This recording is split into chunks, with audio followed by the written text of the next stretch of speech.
ছাত্ৰ ছাত্ৰীসকল bubble teaching YouTube চেনেলটোলৈ তোমালোকক পুনৰবাৰ স্বাগতম জনাইছোঁ।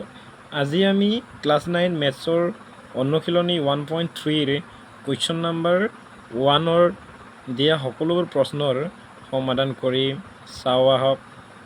প্ৰশ্নটোত দিছে তলত দিয়া সংখ্যাবিলাকক দশমিক বিস্তৃতি প্ৰকাশ কৰা আৰু প্ৰতিটোৰে দশমিক বিস্তৃতি কি ধৰণৰ উল্লেখ কৰা। গতিকে আমি এটা এটাকৈ কুৱেশ্যন নম্বৰ 1 আমাক দিয়া আছে 36/100। এতিয়া চোৱা আমি ইয়াত 36ক 100 হৰণ কৰিব লাগিব, বুজি পাইছেনে? গতিকে আমিতো হৰণ কৰিব নোৱাৰোঁ কাৰণ 36টো কাতকৈ সৰু 100তকৈ সৰু। গতিকে আমি ব্যৱস্থা এটা কৰিব লাগিব। প্ৰথমতে মই ইয়াত লিখি ল'ম 36/100। এতিয়া চোৱা মই ইয়াত কৰি দেখুৱাইছোঁ 100 আমি কি কৰিম 36ক ডিভাইড কৰিম। গতিকে 36 100তকৈ যিহেতু সৰু হয়নে, ডিভিডেণ্ড বুলি কয় ইংলিছত, ডিভিডেণ্ডে ডিভিজনতকৈ যিহেতু সৰু, গতিকে আমি ইয়াত 10 এটা মাল্টিপ্লাই কৰিলে কিমান হৈ যাব, ইয়াত 0 এটা আহি যাব। 10 এটা মাল্টিপ্লাই কৰিলে 0 এটা আহি যাব, তেতিয়া 360 হৈ যাব। 360ক এতিয়া আমি 100ৰে সম্পূৰ্ণৰূপে আমি কি কৰিব পাৰোঁ, মাল্টিপ্লাই ডিভাইড কৰিব পাৰোঁ। গতিকে ইয়াত 0 অহা মানে আমাৰ ইয়াত কি আহিলে, 0 আহিলে। 0 অহা মানে কি, পইণ্ট আহিলে, বুজি পাইছেনে? চ' এতিয়া 100ৰে 300 কেইবাৰ যাব, 3বাৰ যাব ডেফিনেটলি, হয় নহয়? চ' 3 × 100 মানে কিমান, 300। ইয়াত কিমান হ'ল, 3। তেনেহ'লে 0ৰ পৰা 0 গ'লে 0, 6ৰ পৰা 0 গ'লে 6, কিন্তু 3ৰ পৰা 3 গ'লে 0। সেইটো আমি লিখিব নালাগে। গতিকে ইয়াত দশমিক বহালোঁ নহয়, দশমিকৰ পাছত আমি ইয়াত 0 এটা বহালে একো নহয়। গতিকে ইয়াত 0 এটা বহালোঁ, ইয়াত 0 বহাব নালাগে কাৰণ দশমিক বহালোঁ। এতিয়া এই 600ক 100ৰে কেইবাৰ হৰণ যাব, ডেফিনেটলি 6বাৰ যাব। 6 × 6 আৰু দুটা 0 আছিলে, যেতিয়া দুটা 0 বহাই দিয়া তেতিয়া কিমান হ'ব, 0ৰ পৰা 0 গ'লে 0, 0ৰ পৰা 0 গ'লে 0, 6ৰ পৰা 6 গ'লে 0। ইয়াত কিমান আহিলে, 6 আহিলে। এতিয়া আমি ইয়াক লিখিম এনেদৰে 0.36। ইয়াত চোৱা দশমিকৰ পাছত ই সমাপ্ত হৈছে, গতিকে আমি কি বুলি তাক লিখিম, এইটো এটা দশমিক পৰিসমাপ্ত বুলি লিখিম। লিখি দিয়া এনেকৈ। গতিকে এইটো এটা কি, দশমিক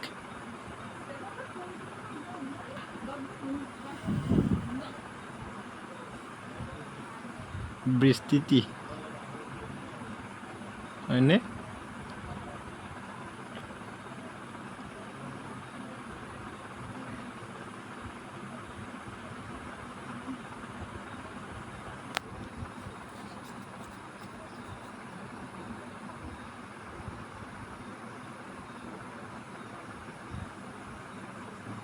পৰিসমাপ্ত। এতিয়া কুৱেশ্যন নম্বৰ 2। কুৱেশ্যন নম্বৰ 2ত দিয়া আছে 1/11। গতিকে আমি সমাধান লিখিলোঁ।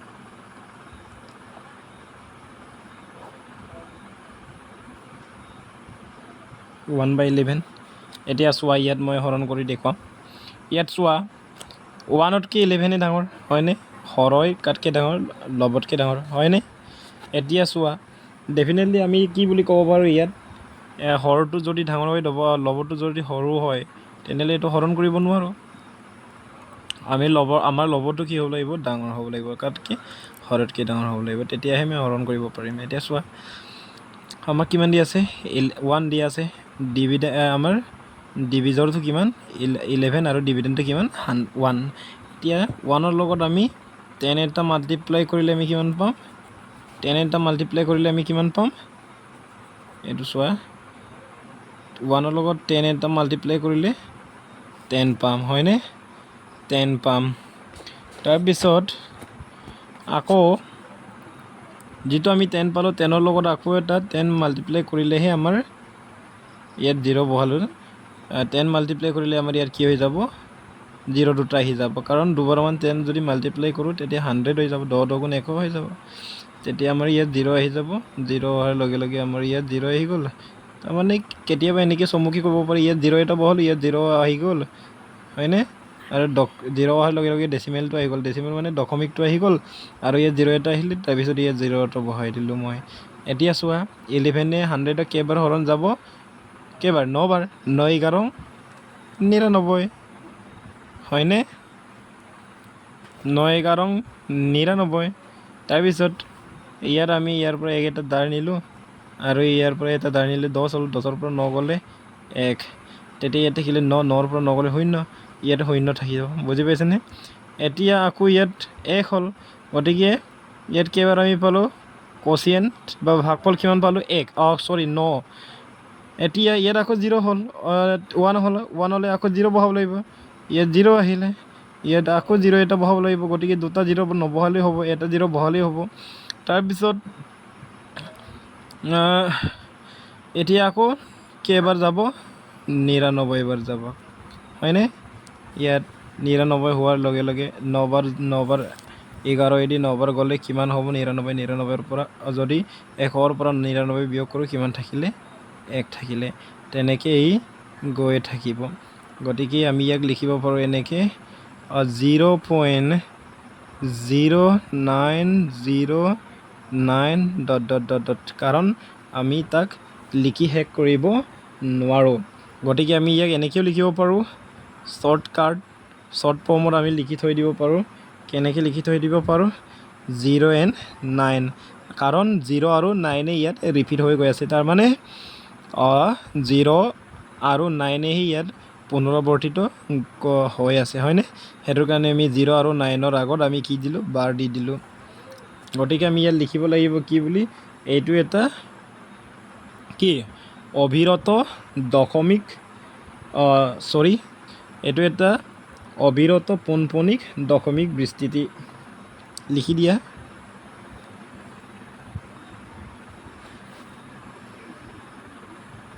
এইটো এটা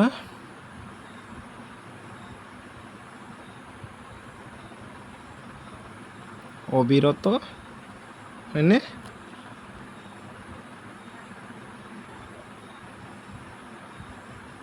পোনপণিক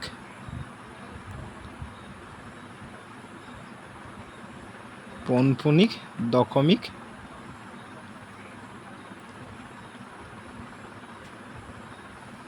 বিস্তৃতি।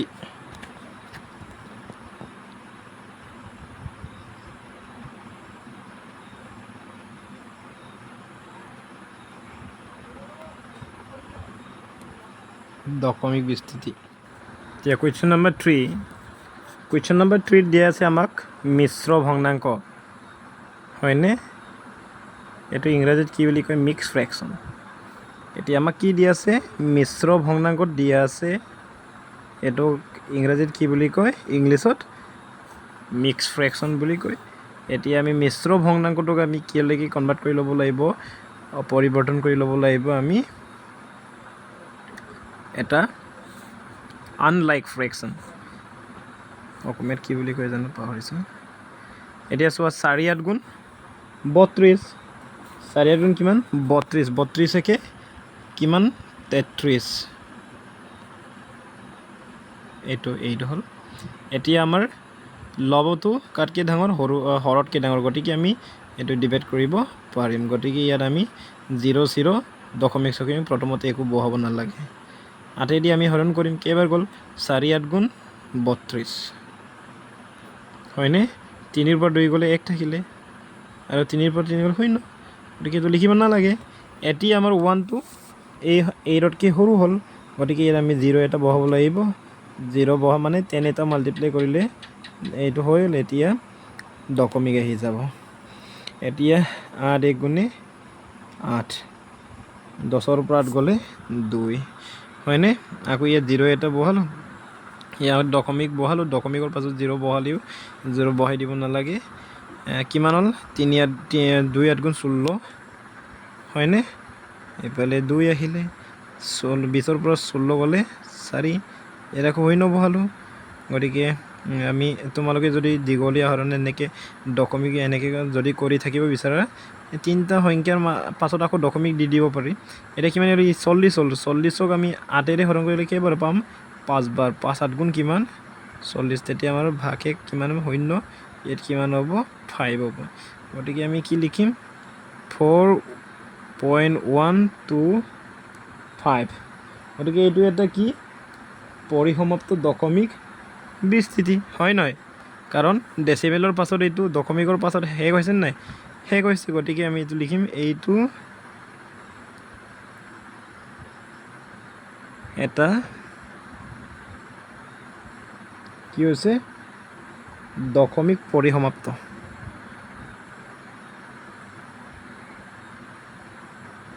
দশমিক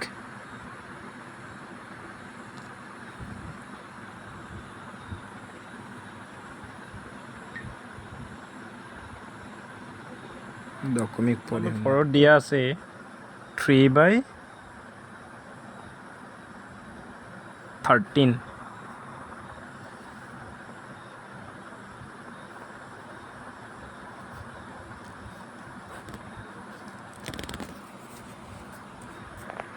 কিমান দিয়া আছে 3/13। গতিকে 3/13ক আমি হৰণ কৰি চাব লাগিব হয়নে। এতিয়া চোৱা লবটো কাতকৈ ডাঙৰ সৰু, হৰতকৈ সৰু। গতিকে আমি ইয়াত 10 এটা মাল্টিপ্লাই কৰিব লাগিব বা 0 এটা বহাই দিব লাগিব। গতিকে আমি কৰি চাওঁ। ইয়াত আমি 13 লিখিলোঁ, এইফালে 3 হয়নে।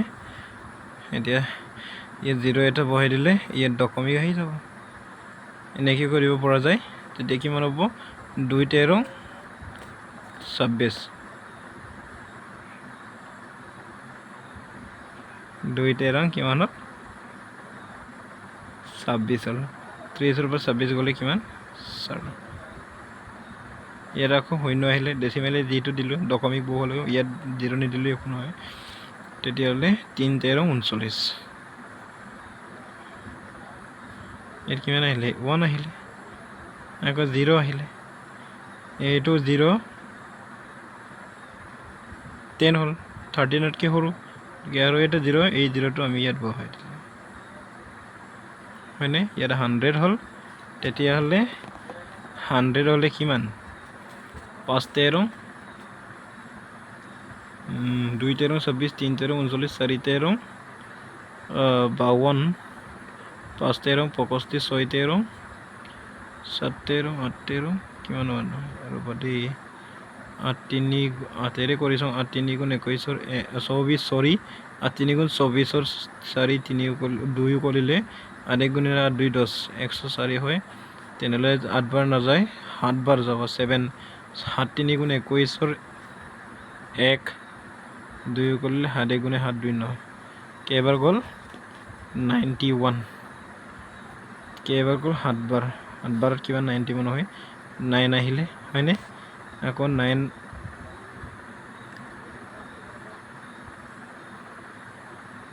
হয়নে। আকৌ 0 বহালোঁ। তেনেকৈ গৈ থাকিব এইটো হয়নে, দীঘল হৈ গৈয়ে থাকিব এইটো হয়নে। সেইটোৰ কাৰণে আমি এইটোক এনেকৈ থৈ দিম। আৰু ইয়াত চাইছোঁ কিমান 2307। আকৌ ইয়াত 90 হৰণ কৰিলে কেইবাৰ যাব 13ৰে। ইয়াত কিমান গৈছিলে 91 গৈছিলে 7 বাৰত। 6 বাৰত কিমান হ'ব 5 13 65, 6 13 78, 6 13 কিমান 78 হ'ব। 6 3 গুণ 17 আৰু 1 6 গুণে 6 1 7 78 হয় বুলি কৈছে। 78 হ'লে 10ৰ পৰা 8 গ'লে 2, ইয়াত 12 থাকি যায়। তেতিয়াহ'লে কিমান গ'ল 6 বাৰ গ'ল। তাৰপিছত আকৌ 0 এটা বহালোঁ। তেনেহ'লে 0 বহাই দিয়াৰ লগে লগে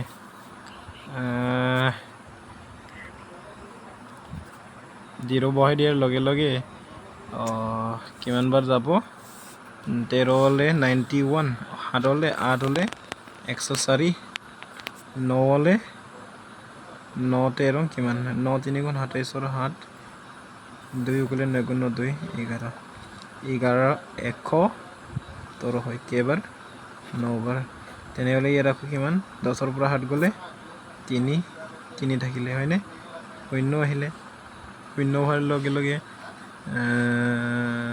2 13 আকৌ 26 ইয়াৰ পৰা ৰিপিটেড হ'ব এতিয়াৰ পৰা ৰিপিটেড হ'ব বুজি পাইছেনে ৰিপিটেড হ'ব মানে কিমান ইয়াত 2 পালোঁ হয় নহয় এইটো 2 পালোঁ নহয় এতিয়া চোৱা ইয়াত 26 হ'ল 4 আহিলে 4 লগত 0 বহাই দিলোঁ কিমান 3 13 39 হয়নে এনেকৈ আকৌ ৰিপিটেড হৈ গৈ আছে গতিকে আমি ইয়াত লিখি দিম কিমান 0.230 আৰু 76923 এনেকৈ গৈয়ে থাকিব হয়নে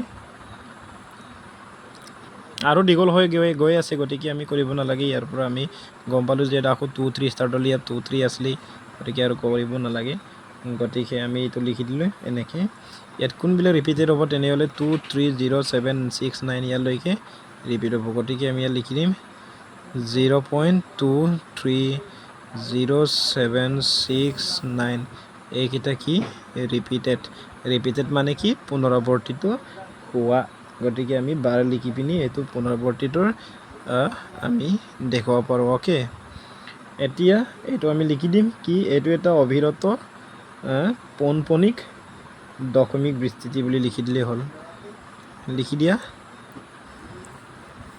এইটো এটা হয়নে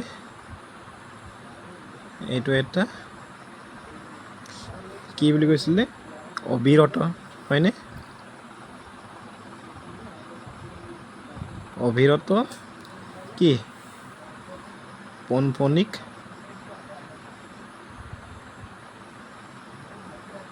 পৌনপণিক বুলিও কয় পৌনপণিক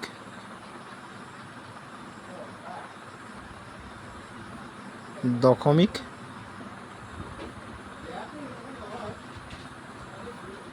বিস্তৃতি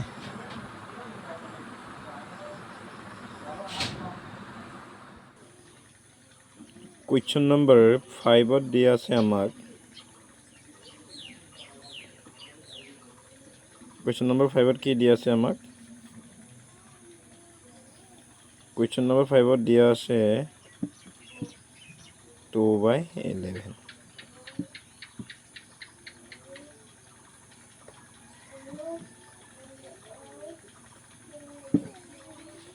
সমাধান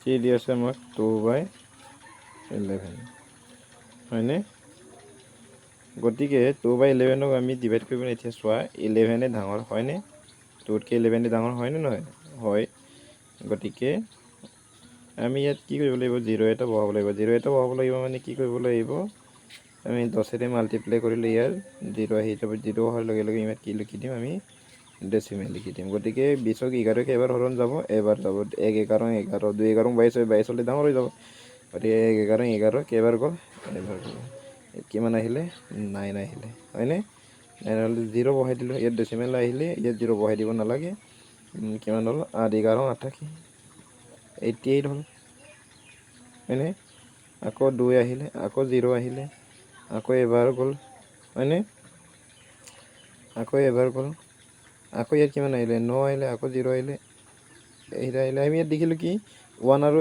8ৰহে ইয়াত পুনৰাৱৰ্তিত ঘটিছে গতিকে আমি ইয়াত লিখি দিম ইকুৱেল 0.1818 গতিকে এইটো আমি কি বুলি লিখিব পাৰোঁ 0 আফটাৰ 0ৰ পাছত 18ৰ ওপৰত এটা বাৰ লিখি দিয়া কাৰণ এই বাৰে কি আমাক বুজাব যে 18ৰ পুনৰাৱৰ্তিত ঘটিছে বুলি ক'ব বুজি পাইছেনে গতিকে আমি এইটো লিখিব লাগিব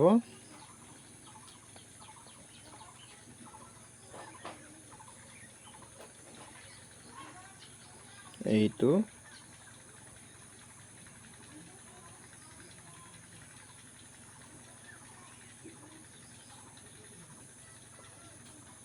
এটা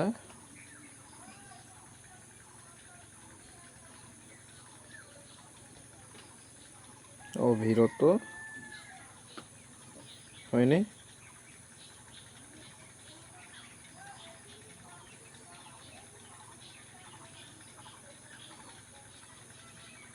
পোন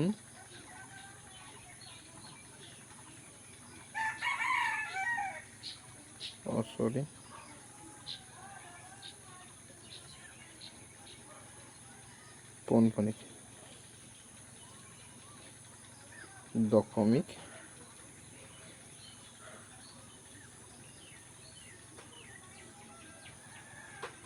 বিস্তৃতি।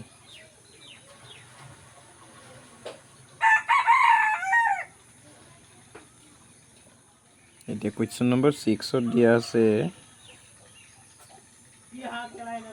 কি দিয়া আছে 329 আৰু 40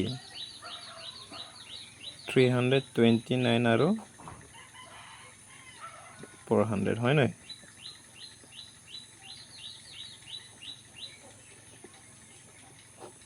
সমাধান 329 divided by 400 এইফালে চোৱা আমি 400 হৰ আৰু এইটো ল'ব হয়নে? লগতকে হৰই ডাঙৰ হৈ আছে গতিকে আমি কেতিয়াও হৰণ কৰিব নোৱাৰো এইটো হয়নে? ইয়াৰ আমি 10 এটা পূৰণ কৰি দিম বা 0 এটা বহাই দিম ইয়াত 0 হোৱাৰ লগে লগে ইয়াত আহিলে দশমিক কিমান হ'ল 4 8 গুণ 32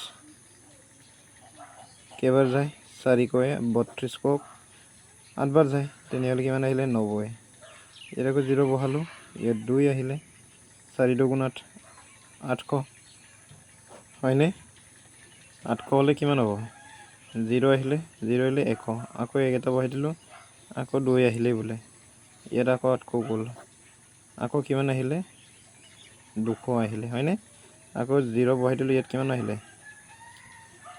শূন্য 2000 হ'ল 4 কৈ কেইবাৰ গ'ল 5 বাৰ গ'ল গতিকে আমি লিখিব পাৰোঁ কি 0.8225 বুলি লিখিব পাৰোঁ হয়নে আৰু ইয়াত দশমিকৰ পাছত শেষ হৈছে এটা কি লিখিম এতিয়া দশমিকৰ পাছত এইটো শেষ হৈছে নাই শেষ হৈছে গতিকে আমি এটা কি লিখিম এইটো এটা পৰিসমাপ্ত দশমিক বিস্তৃতি এইটো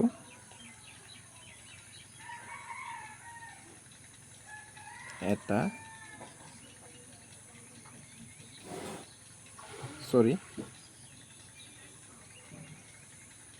কি লিখিম আমি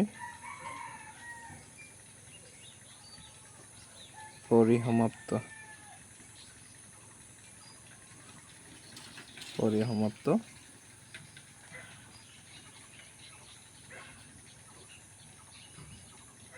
দশমিক